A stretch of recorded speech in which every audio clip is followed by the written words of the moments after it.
Di antara tanda-tanda kiamat kecil adalah lahirnya Nabi Muhammad SAW.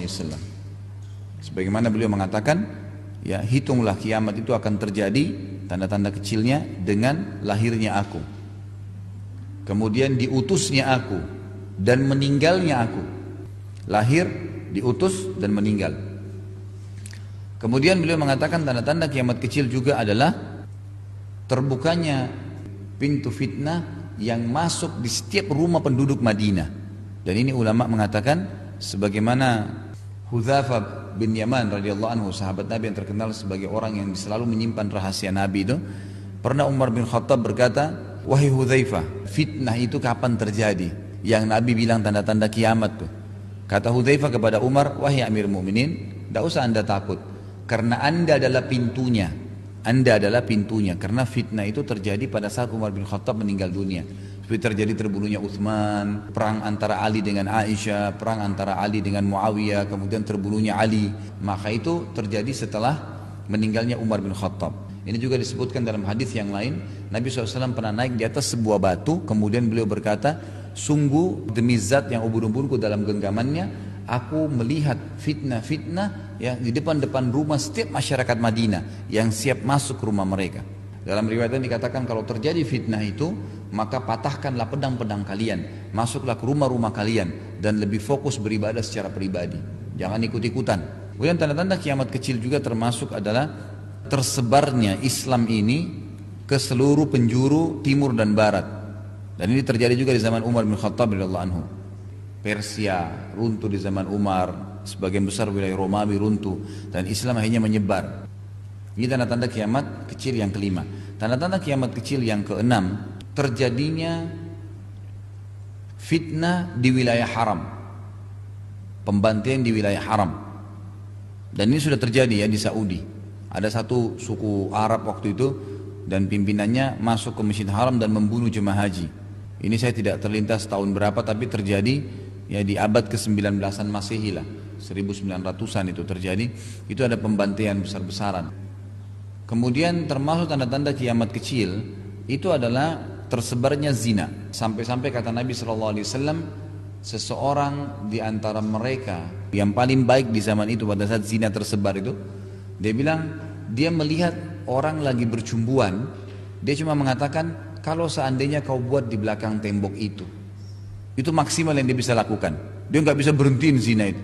Sekarang zamannya nih, orang pacaran sana sini kan, kita lewat pakai mobil, salah itu aja. Nggak ada yang berhenti ngatin, laporin misalnya, nggak. Seperti orang mau ngurus dirinya sendiri, tersebarnya zina dan dianggap satu hal yang biasa. Dan di sini sebagian ulama hadis mengatakan termasuk penyebab-penyebabnya zina itu. Seperti tempat perzinahan dipasang lampu, dapat izin. Siapa saja bisa mampir, laki-laki kan? Setiap saat bisa mampir. Pakai mobil, mampir, resmi. Pakai lampu, datang, bayar. Zina 1 jam, 2 jam keluar. Tersebar zina. Sementara zina ini berbahaya sekali, dosa besar. Itu terlepas daripada zina yang terselubung, yang terang-terangannya sudah terjadi. Orang dalam sama pacarnya pergi ke luar negeri. Tahu, keluarganya tahu. Ya, ada orang tua bahkan tahu kalau anaknya sama pacarnya lagi di rumahnya berzina, dibiarin. Karena alasannya kesannya dia dulu juga berzina dengan pasangan hidupnya, toh hidupnya sekarang juga berjalan, padahal dia lupa. Dengan perzinahan pertama dosa besar. Yang kedua, kalau anak perempuan itu hamil, maka anak yang lahir nanti tidak ada nasab sama laki-laki ini dan tidak ada hukum waris di antara mereka. Ini jelas. Yang ketujuh, itu tersebarnya minuman keras. Sampai-sampai minuman keras itu diberikan nama selain namanya. Nah, seperti sekarang kan macam-macam ya. Ada bir tapi sudah diangkat alkoholnya. Alasan, alhamdulillah orang beriman masih ada susu, masih ada madu, ngapain? Walaupun diganti namanya. Jadi khamar itu semua yang membuat akal manusia keluar dari normalnya, maka masuk narkotika di dalamnya. Jadi bukan harus cairan, tapi bisa bubuk. Kemudian yang kesembilan adalah menyerupainya laki-laki perempuan dan perempuan menyerupai laki-laki. Jadi perempuan pakaiannya seperti laki-laki, penampilannya, cara ngomongnya, gunting rambutnya. Sebaliknya, ya, laki-laki seperti perempuan, banyak banci. Jadi memang sudah banyak sekali. Kemudian yang ke-10, tersebarnya pemimpin-pemimpin yang zalim. sehingga banyak terjadi pembunuhan, pembantaian gitu kan. Yang ke-11, Al-Quran hanya dijadikan sebagai simbol, bukan lagi rujukan. Kemudian yang ke-12, dikuasainya kaum muslimin oleh orang-orang kafir sampai mereka kehilangan wibawahnya. Jadi seperti hadis Nabi bunyinya, akan datang satu waktu nanti di mana seluruh orang-orang kafir akan mengeroyoki kalian. Sebagaimana al-akala ini bisa berarti serangga, mungkin ulat yang manggil-manggil temannya untuk ngeroyokin makanan. Ada makna yang lain, al-akala ini artinya adalah orang yang mengundang orang lain untuk makan, lalu dia bilang, ayo makan yuk di sini, nampaknya dikeroyokin. Seperti itu. Lalu kata para sahabat, ya Rasulullah, kami waktu itu sedikit jumlahnya sampai kami dikeroyokin. Kata Nabi, enggak, jumlah kalian banyak, bahkan berlipat ganda, tapi kalian seperti buih di lautan. Masih berhubungan dengan pertanyaan sahabat tadi. Jadi ada penyakit yang masuk namanya wahan. Apa itu wahan? Wahan itu cinta dunia dan takut mati. Jadi kalau orang muslim terus ngekor sama orang kafir, terus khawatir dunia, terus menjadikan mereka idola, udah hilang tuh. Ikut sama mereka takut mati. Kalau ke dokter sakit, aduh nanti bagaimana? Orang mukmin tidak ada urusan, mau sakit keras, mau sakit apapun tidak ada masalah, karena begitu dia mati habis itu semua, tidak ada urusannya. Dalam riwayatnya dikatakan kalian cinta dunia dan benci atau takut dengan jihad. Ya, dan riwayat mengatakan mati dan riwayat mengatakan jihad. Jadi tidak lagi orang Islam yang mau mengangkat simbol jihad, tidak lagi membela agama Allah. Nah ini termasuk tanda-tanda kiamat. Nah ada tanda-tanda yang lain tentunya, tersebarnya maksiat secara umum ya, pelanggaran-pelanggaran agama, kemudian sedikitnya orang yang beribadah. Itu yang ke-13, yang ke-14 itu nanti akan ada generasi ghuraba, ya, generasi orang-orang yang beriman dianggap asing, dianggap aneh. Puncaknya nanti sebelum tanda-tanda kiamat besar yang belum terjadi itu namanya malhamah kubra antara muslim dengan orang-orang Nasrani. Kata Nabi SAW, dengarkan hadisnya, nanti akan terjadi peperangan antara kalian dengan Bani Ahmar. Bani Ahmar ini orang Nasrani, orang-orang Romawi. Zaman Nabi itu dikatakan Bani Ahmar, orang-orang Nasrani, khusus Nasrani saja.